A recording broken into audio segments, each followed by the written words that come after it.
Hi, I'm Melody. And I'm Candy. And you're listening to Quirks, Bumps, and Bruises.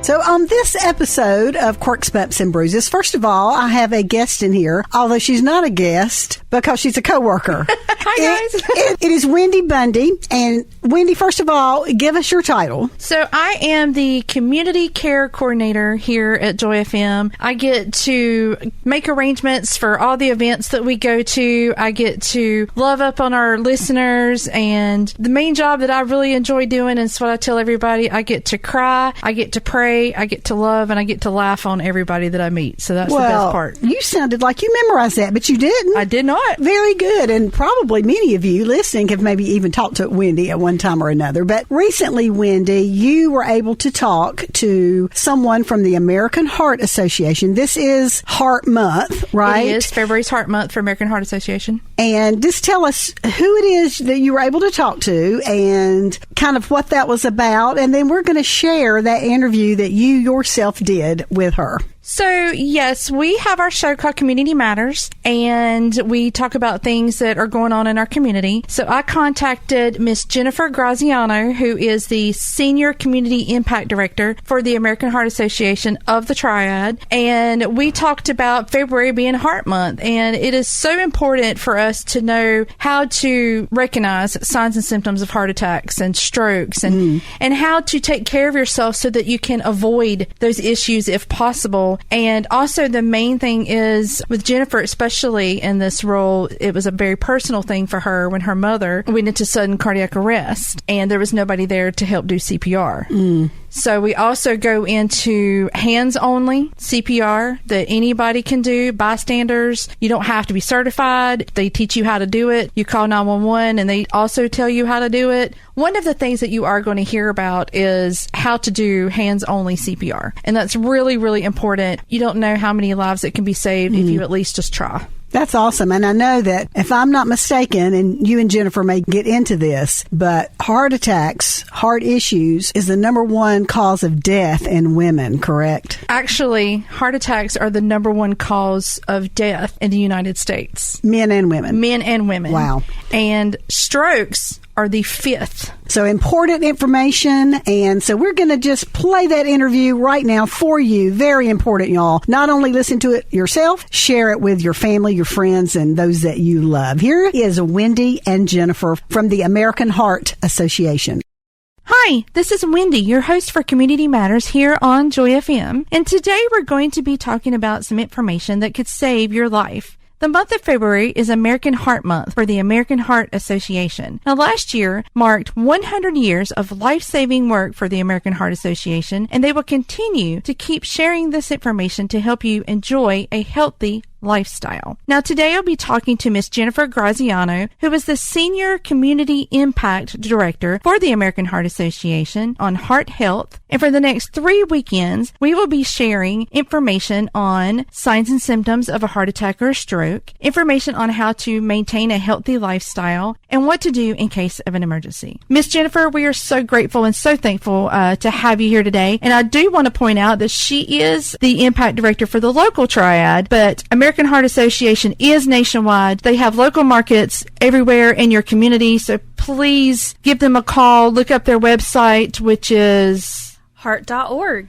Oh, how easy to remember that. Yes. So heart.org, and find your local market. Get all the information that you need that we're going to be discussing. Again, Ms. Jennifer, thank you so much for being here. Thanks for having me, Wendy. Well, first of all, we are going to be talking about some heart health, but I ask everyone I interview, tell us a little bit about yourself. Tell us how you got into American Heart Association. All right. Well, again, I'm Jennifer Graziano, the Senior Community Impact Director with the American Heart Association and the Triad Market in North Carolina. That just means I manage community health and clinical programs in my area to drive better health outcomes for folks. This work is really personal to me. National Heart Month is my favorite month of the year. I got into health. Pretty inspiring way, you would say. I grew up in a household surrounded by cardiovascular disease. I had a grandfather who had several heart attacks, who eventually died from the last heart attack he had. And I lost my mom at 18 to sudden cardiac arrest that was not immediately witnessed in a household that didn't have someone trained in CPR. So like I said, it's pretty personal, and just kind of what I learned from those experiences was prevention is key, and so is preparedness. Yes. Being prepared in an emergency. So naturally, this position was a good fit for me, and I'm really passionate about these topics we're going to talk about today. And I can promise you she has some passion in her voice. I've talked to her over a couple of weeks, and she really loves and enjoys what she does. We're both all about prevention. We are both all about trying to prevent the sudden cardiac arrest and the heart attacks and the strokes if possible. Because the main thing is you just need to know the signs and symptoms. You need to have CPR is honestly easy to do, and we will talk about this later on in a week or two. For right now, I did not know this until this morning, that heart disease still remains the leading cause of death in the United States. That's I was right. completely shocked about that. Yeah, it's alarming to me and a lot of other folks. About every 34 seconds, someone dies of cardiovascular disease. That's about 2,500 people a day.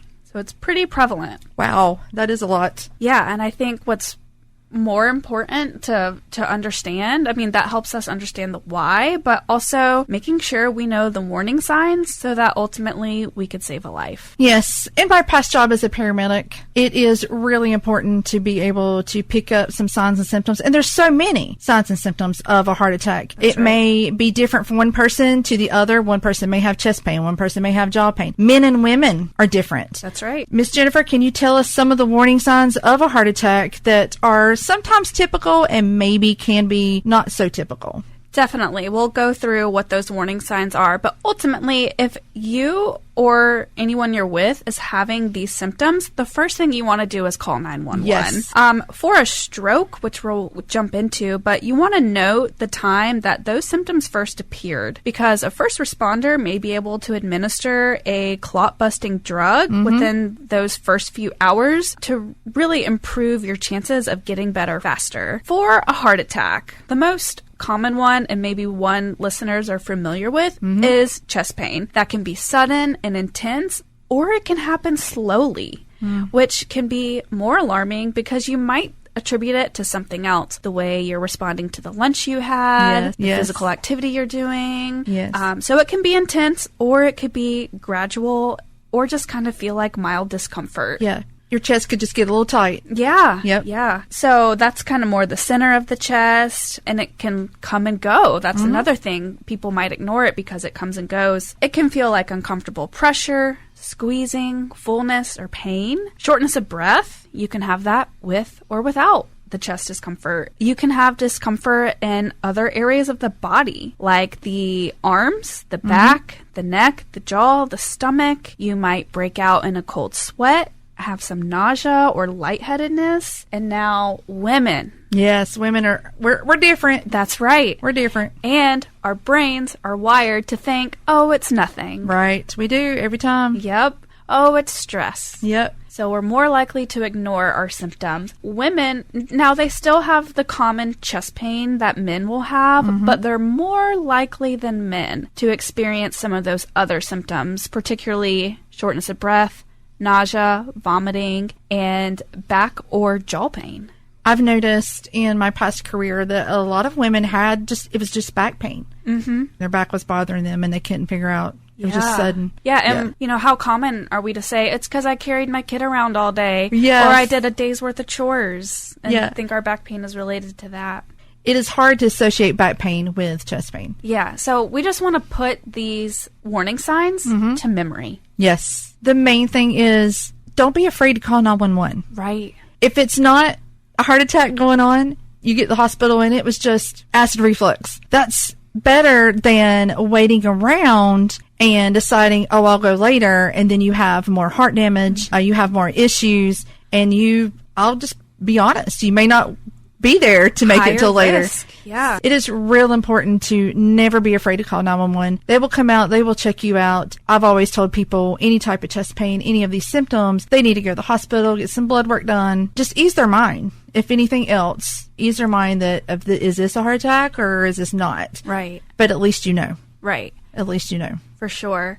And as far as stroke, that's still really prevalent in the United States. It's the 5th leading cause of death, according to the American Heart Association. Wow, I did not know that. Yeah, so stroke, if we're thinking about how to recognize, we want to think about the acronym FAST. F-A-S-T. F stands for face drooping. You might have sudden numbness or weakness to the face. If you're with someone, if you're a witness to someone having a stroke, ask them to smile. Does one side of the face droop or is it numb? The A in FAST stands for arm weakness.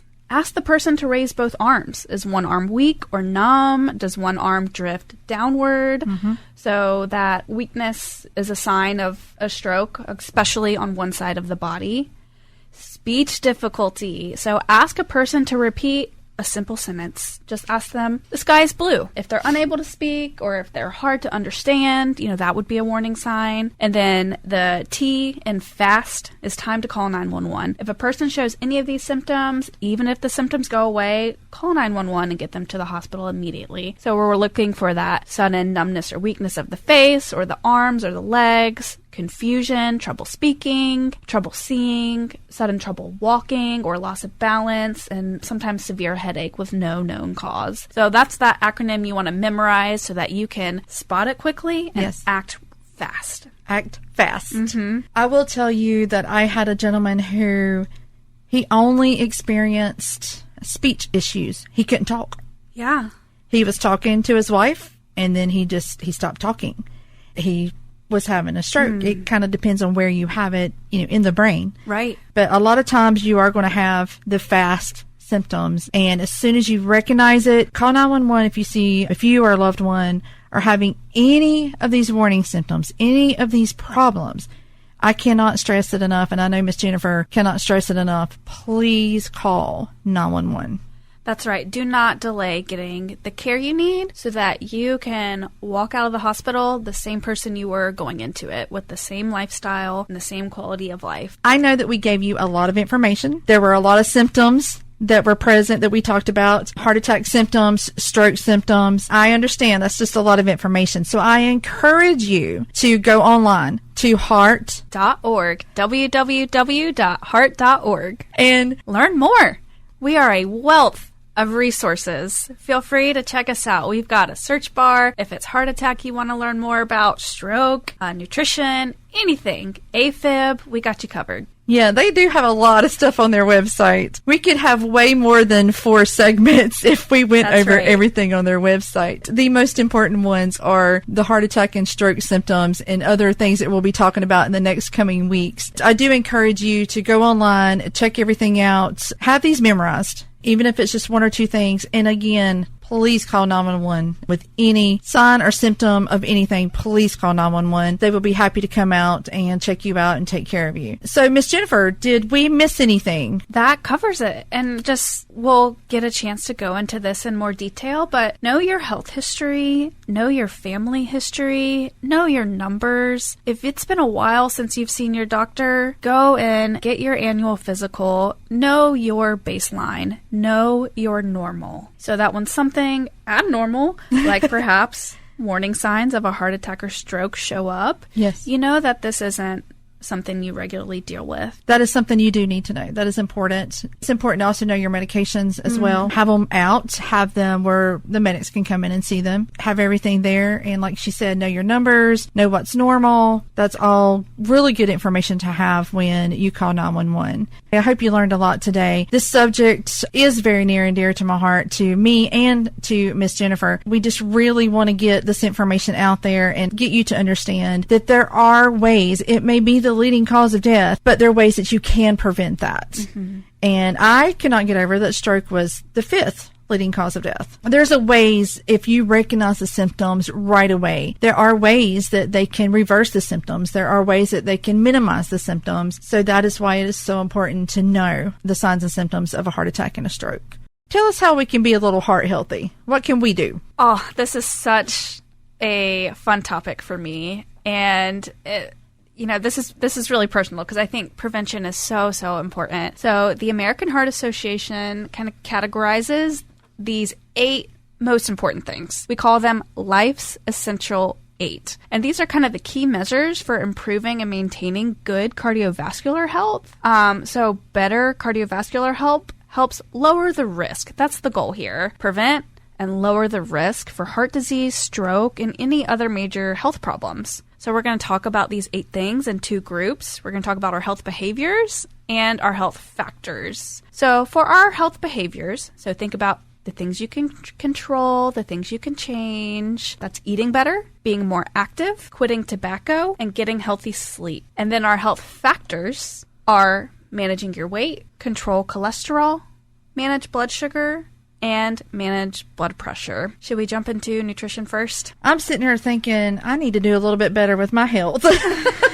Some of these behaviors, I'm like, yep, that's me. Factors, yep, that's me. Yeah, tell us some ways that we can eat a little better, and I need to make sure that I do this.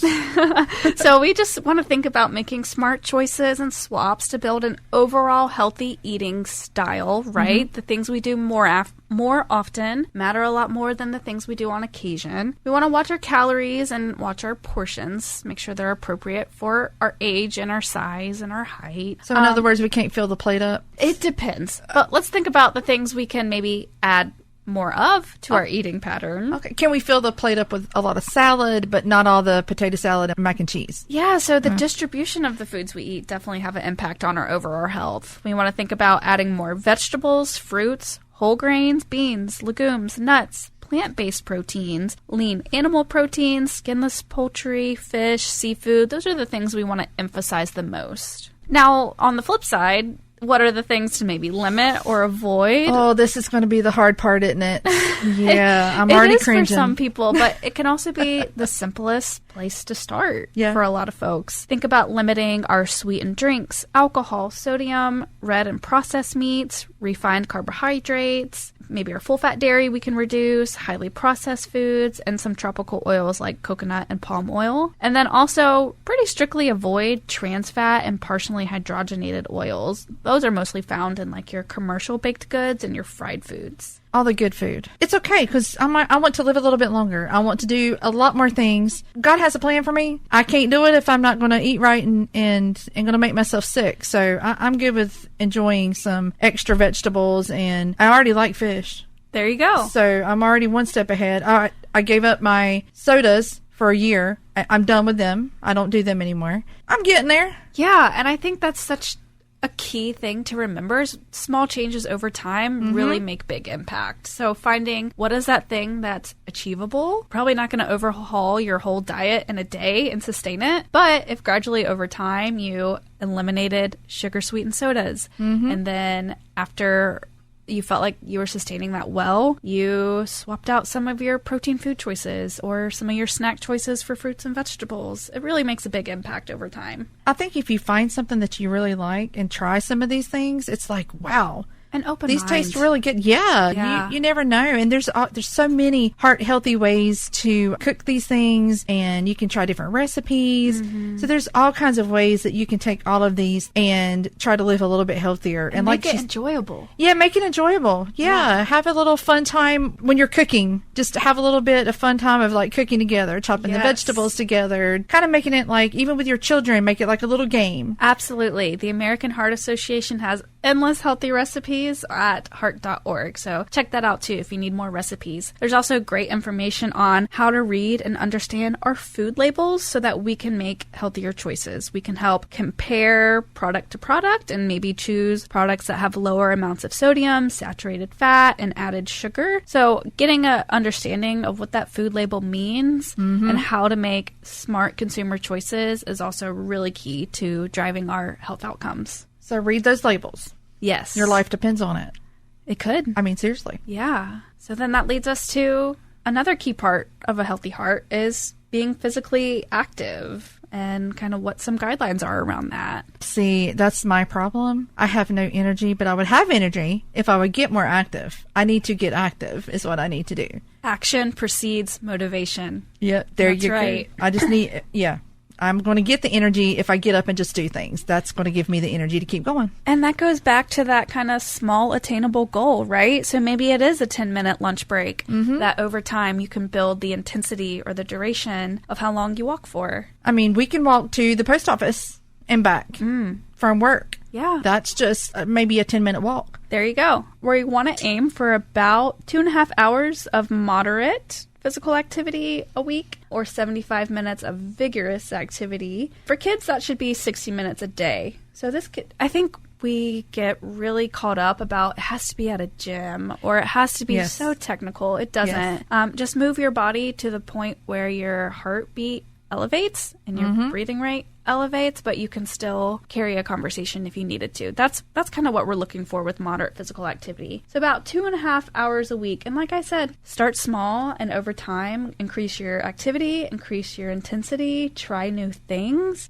Just get your heart pumping. It's so important. One of the things that I do now, well, I do it every time, is when I'm brushing my teeth, I do squats. Love that. And when I'm waiting at the microwave, instead of going to sit back down in my chair, I'm doing marches, like marching in place. That's perfect. I'm doing things like that. I might be cleaning the kitchen table off or just something that I'm still active. I'm not just sitting on the chair waiting for my food to get done. Right. Or even when it's in an oven. I'm still making myself do stuff because my thought process is I'm up already. I don't want to go get comfortable and then turn around in like 30 minutes. I'm going to have to get back up again. Yeah. Might as well just stay active. You get too comfortable and you don't get up, period. I've been there. There are way too many shows out there that you can binge watch. So even if you binge watch shows, get up between episodes. There you go. Get up between episodes and move. Do a little march. Do a little jog in place. Do something like she's saying, the little things. Mm-hmm. And we can think of it as a spectrum, right? On one end, we have increasing movement throughout the day. So things like marching in place while the microwave is running. Increasing physical activity. So maybe that's parking further away or taking the stairs or instead of the elevator. And then like more organized exercise. So all along the spectrum is great to think about getting towards that 2.5 hours minimum per week. Small steps can lead to bigger steps. Absolutely. And that goes with food, your food choices, and what you're limiting in exercise. Absolutely. It's very interesting to see the secular effect of when I eat better, I feel more energized to move more. Yes. When I move more, I feel more inspired to make better food choices. When I sleep better, I get more energy to go to the gym or whatever it is. So that kind of leads us to healthy sleep. That's a struggle for some people. Yes. That's truly a struggle for some people. It is. And as best as we can, we, or adults, want to aim for 7 to 9 hours of sleep each night. Adequate sleep promotes healing, improved brain function, reduces our risk for cardiovascular disease, so something like blood pressure or even diabetes. Limiting screen time before bed can really help. Also having a consistent bedtime and wake time every day. That means regardless of if it's a weekday or if it's a weekend, we go to bed and we wake up at the same time every day. Being physically active, having healthy coping skills for stress. That's pretty important. That's a challenge. It is. Everybody's stressed. It can be one little thing or one huge thing. Stress is always going to be around. So we do need to figure out ways to cope with stress. And one of them is exercise. That's a great one. Again, thinking about preventing a heart attack, preventing cardiovascular disease. We've talked about nutrition, physical activity, sleep habits, and then another really key preventable factor is tobacco use. The key for quitting tobacco, that includes cigarettes, e-cigarettes, vaping, any nicotine products, is make a plan. Yep, gotta get it in a mindset. Absolutely. Make a plan, set a quit date within the next 7 days. And there's steps to this to set you up for success. We want to, number 1, set a quit date within the next 7 days. Number 2, choose a method, whether it's cold turkey or gradually. I had a friend who did cold turkey, and everybody was like, this ain't going to work for you. This ain't going to work. He had 3 rough days, but then after that, he hadn't touched a tobacco product since. That's he great. has been like tobacco free for over 40 years. Oh my goodness. And the reducing risk is so key there. I bet he saw his blood pressure improve and so many things improve. He actually said that he was actually able to breathe a little better, like take deeper breaths. He could do a little bit more walking without being out of breath. So it's the trickle effect, Yes. right? Yes. So one healthy habit leading to another one. Yes. But if you can't quit cold turkey, you can quit gradually. I know people who have quit gradually and have been successful. And that leads us to kind of point number 4, which is decide. Decide if you need help from a healthcare professional, nicotine replacement, or medications to help you quit. And then number 5, prepare for your quit date. How are you going to cope with cravings? How are you going to cope with urges? Who are the people in your support system that need to know that you're trying to quit and can support you? And then lastly, quit on your quit date. Just stop right then and there. Yeah, with your plan, with your people, with all the preparing you've done to help you be successful. Yeah. Just, hey, pick a date and you're done. We're done. Yeah. My friend, I was one of his people. And when he would like crave some tobacco, and I'd be like, come on, let's go for a walk.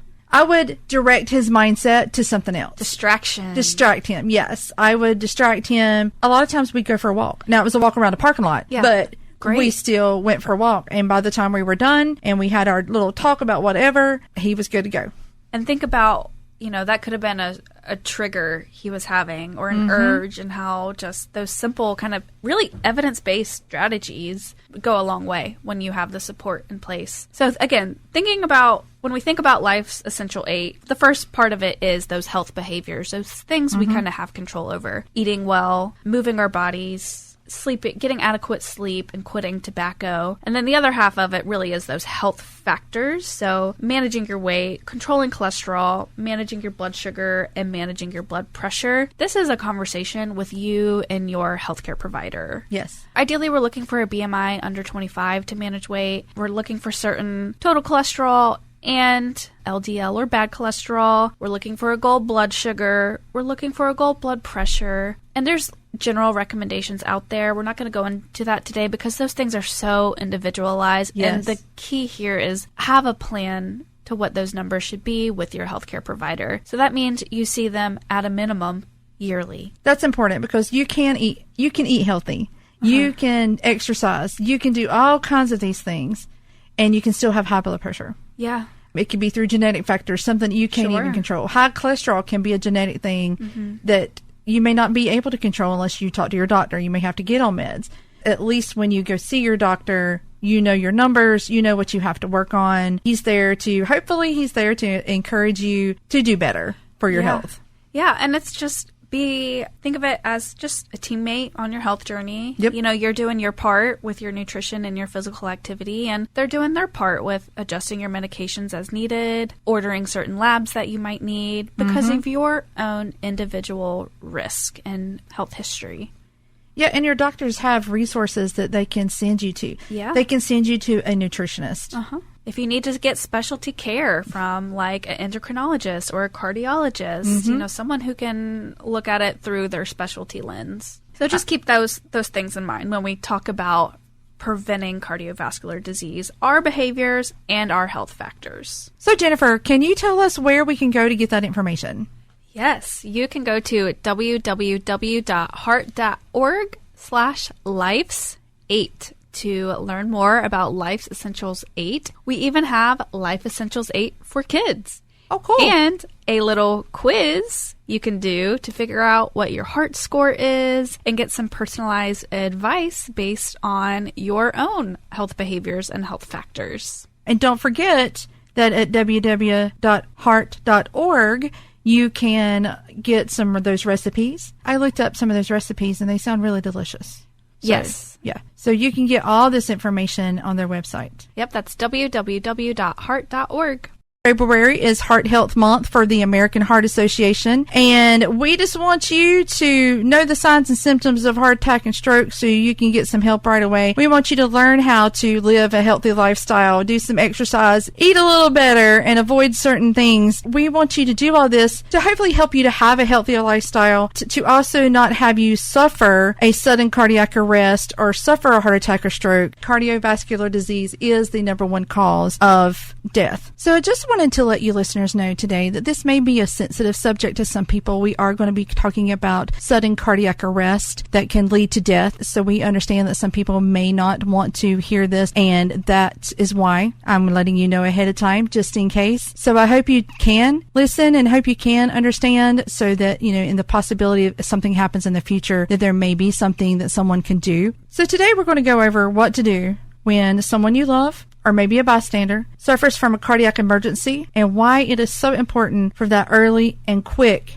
intervention. Explain sudden cardiac arrest to us. Yes. So for National Heart Month in February, we're continuing our heart series, and today we're talking about sudden cardiac arrest. This is different than a heart attack, which is more of a blockage, or maybe think of it as a plumbing issue. Sudden cardiac arrest is more of a electrical failure in the heart that causes an irregular heartbeat. So then the heart can't pump blood to the brain, the lungs, and other organs, and this causes a person to lose consciousness and a pulse, and the person can die if they do not receive help immediately. So if you see a teen or adult collapse, immediately call 911 and start hands-only CPR if you've identified that that person is not conscious or responsive. You talked about hands-only CPR. How do they learn how to do that? So hands-only CPR is exactly how it sounds. It's doing the chest compressions only without breaths, and it's very effective. According to the American Heart Association, about 90% of people who suffer a cardiac arrest outside of the hospital, they die. And hands-only CPR can double or triple a person's chance of survival. So that's why we want to do it immediately. But unfortunately, what we're seeing nationwide is only about 40% of people who experience a cardiac arrest receive the immediate help they need before professional help arrives. Think about that. 4 out of 10 people, 40%. Are not getting the immediate help they need. Why do you think this is? Do you think people just don't understand how to do it? Do they just part of it. Are kind of scared to do it, maybe? Fear is a big factor. So in a nationwide online survey that the American Heart Association did, people commented on why they didn't perform CPR on someone in cardiac arrest despite having the opportunity to do so. And the answers were kind of alarming. One, they were afraid of legal ramifications, afraid they might hurt the person, felt CPR was too complicated, didn't feel confident performing the steps, so maybe they've never had any training whatsoever on CPR, and they didn't want to give the rescue breath. So that's why the American Heart Association is on this mission to create what we call a nation of lifesavers, and that's making sure at least one person in every household knows how to perform hands-only CPR. And that's step 1, calling 911, and step 2, pushing hard and fast in the center of the chest. I will also like to throw in, I used to be a CPR instructor, that they offer classes that you can take that are more in-depth and explain a whole lot more and can show you a lot more things. But until you take those classes, or if you don't have an opportunity, this right here is so easy to do. Call 911 and push hard and fast in the center of the chest. Yes, and that's at 100 to 120 beats per minute. You can go to www.heart.org/CPR and watch some videos on how to do it. And we also have a great playlist of songs that are the same beat as the CPR tempo, so that you kind of have a reference point if you are ever in a situation where you're doing chest compressions on someone who's unconscious. And also a telecommunicator, when you're on the phone with 911, they'll be able to coach you in the steps to do hands-only CPR and probably encourage you to count out loud so we know you're doing it at the correct tempo. But Wendy makes a super important point is, yes, it's great to be certified in CPR if that's something required for your job or whatever, or just something you want to do. But you do not have to be certified in CPR to try and save a life. And I also encourage children. People think children can't do a whole lot of things, but even an 8-year-old can push hard and fast on a chest. Yeah. So if you need to alternate, if you're in a situation where you have a long response time from EMS, which is possible. Right. It's an unfortunate reality we face. Having someone to alternate doing chest compressions is great, or even a child can have a role in calling 911. Exactly. Maybe they can share their address. Maybe they can share points on how to find the victim. Like, we're in the backyard. I'll meet you at the front. Everyone can kind of play the role. And we just hope that this is a skill you never have to use, but know that it's so important to learn in case you're ever in this situation. Sudden cardiac arrest does not discriminate. If you are young, old, black, white, whatever, it can affect anyone at any time. And anywhere. Anywhere, yeah. And that's a good point to mention is 70% of out-of-hospital cardiac arrests happen at home. I don't know about you, Wendy, but when I think about who's in my home, I'm saving the life of someone I love deeply. Exactly. That could be my husband or my daughter or a parent or a child or a sibling. So that's why we want to make sure that at least one person in every household knows how to perform at least hands-only CPR. And then that kind of gets us into, well, what about AEDs, right? If it's not at home, if it's in a public place. That is very important. I do want to point out something I think is kind of important. If you're by yourself and you witness a cardiac arrest in your home, your loved one, bystander, friend, neighbor, call 911, put the phone on speaker, set it beside you. Yes. And do the chest compressions. Yep. It can be done. In my household, we had a plan. I knew who can call 911 and who couldn't. You know, with my children, one talked really fast. Yeah. But have a plan. Have a plan of who can call, who can do the chest compressions if you absolutely physically cannot, and have a plan. Have the medications ready, have their history ready, have all that stuff ready. So as soon as the medics get there, they can take over and get all the information they need and get them on the road. Absolutely. And if you ever get a chance, whether it's through work or church or your personal clubs or hobbies, to get your hands on a practice mannequin, yes, reach out to your local American Heart Association and see if that's something they can do. Do a demonstration if for some reason you're just looking for education and demonstrations versus being certified in CPR. That's something that the American Heart Association can provide. So work with your local market to see if that's something they could do. Our church, one good idea is we had several people at our church to take a CPR class on a Saturday. It's 4 hours. It don't take you long. And again, you do not have to be certified. I'm going to stress that. But if you want to be, if you want to learn more and understand more of how it works, we had about 15 people. It's a class on Saturday. It took 4 hours. And so now we have 15 people in our church that know how to do CPR and know how to take care of someone in an emergency. And that goes to community preparedness, yes, right? That goes into creating a culture where my town, my municipality, my congregation, whatever it is prepared to act in an emergency. So having something like a cardiac emergency response plan that maybe involves certain team members from that organization who are trained in hands-only CPR, who have a written plan. Where's the AED? Where's it located? Is it marked? Is it public as opposed to behind a locked door where you can't access it? And just kind of drive home the point that AEDs are meant for people like me and you. Exactly. To be able to use. They're really simple. They're meant for the general public. They're not meant just for a healthcare professional. So an AED is a automated external defibrillator, and it delivers a electric shock through the chest to the heart when it detects an abnormal rhythm, and then it changes that rhythm back to normal. And that's a super important part of saving someone's life during a cardiac arrest.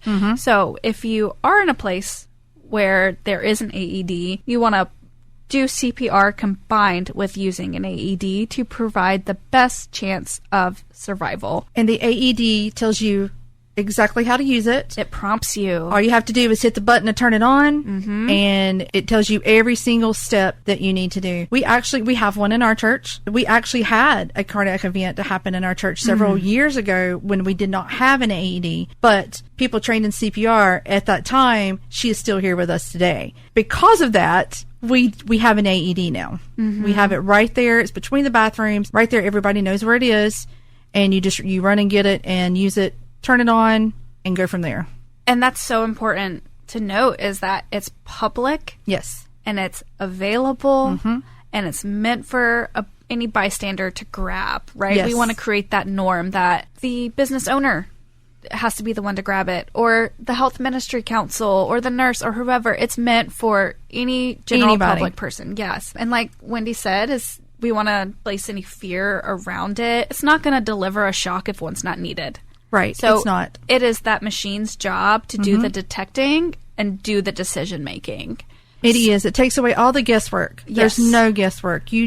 I promise you turn it on, you listen to the steps. It tells you where to place the pads that you're going to need. It tells you where to place those. It tells you how to place those. It knows when to give a shock or not. And it'll say whether shock advised or shock not advised. And if it is a shock advised, then you click the button. Right. Yeah. So super simple. We want to get people, one, getting in a mindset of locating it when they're out in public. I mean, I work for the American Heart Association, so it's like second nature for me to go to the Children's Museum and be like, oh, there's the AED. Good. One of their goals is to get AEDs everywhere, by the way. Yes. And, even outdoors, right? Yes. If your church closes and locks its doors at, let's say, 5 p.m. and someone's on the soccer field or the playground and has a cardiac arrest, you're missing a chance to save a life. So that's call to action to keep in mind is what's the best placement option for your AED? Is there a maintenance log on it? Because those pads expire. They do and expire. need to be replaced. Yes. So who's responsible for maintaining that? Have you done a drill? Have you coordinated with your local county EMS and that's said, an idea. hey, we need to practice this? Yes. Because I guarantee it's going to be a hot mess the first time you do it, because I've been a part of drills. So you kind of want to work those kinks out, and getting hands on a practice mannequin, getting hands on a training AED is really helpful into making sure the process is smooth and effective and life-saving. I also want to point out that AEDs are very important to grab and use, but do not forget to call 911. That's right. There is always somebody you need to look at them and say, you need to call 911, because everybody's running around and you think someone's calling 911, but they're not, but somebody else may be, but they're not. So nobody's calling 911. Please make sure you look at one person directly, have it set up and say, you call 911. Yeah. Or say you in the red shirt with the black glasses call 911. Yes. Give specific instructions so no one's wondering who's the one going to call 911. So that's a good idea. Never thought about that. Yeah, and again, I want to also drive home that this applies to teens and adults. Children, reasons they go into sudden cardiac arrest is more respiratory related, and children typically need the rescue breaths. Yes. So this applies to teens and adults. Again, step 1, call 911. Step 2, push hard and fast in the center of the chest until help arrives and those professionals take over. Yeah, they do have, this is for children and teens and adults. They have some specifically for infants because the pads are smaller and they go in different places. It goes in the front of the chest and on the back. So it's a little bit different with an infant. If you're capable, if you're able, like your church, I'm thinking of churches, if you're capable of having both of them, you can have the one for the infant in the nursery and it's like right there. Yeah. And it's the same concept. You get it, you turn it on, and there you go. Definitely. And that's like, what's the call to action in all of this, right? Right. So what are some things your church, your business, your household, whatever can do to create this culture of preparedness? Or, maybe you're just a lifesaver in waiting, and that's, does your organization have an AED? Is it accessible and properly maintained? Do you, at a minimum, know hands-only CPR? Or are you someone who needs to be certified in CPR and take a local class or something? How to identify a cardiac emergency and how to respond quickly, because that's what matters most. If we're going to change that only 10% survive, we got to act fast and we got to act correctly, and we have to make it a community thing. Exactly. It has to be a bigger issue. Exactly. Yes. I would like to point out that we want it to work. I have seen it where it worked right away, but sometimes it may not. At least you tried. At least you got in there and you did what you can do. And that's the best thing. That's because you don't know. If you don't try, you don't know how the outcome's going to be. So that one split decision of yes or no, whether or not I should do this, could be whether or not they survive or not. And that's where a 911 telecommunicator can give you some guidance on how you should respond in this situation. They won't leave you hanging. They will be with you every step of the way. They tell you everything that you need to do. They keep you calm because in some points it's hard to stay calm in those situations. Yeah. So they're your calming voice. So that's why it's so important to call 911 very first thing.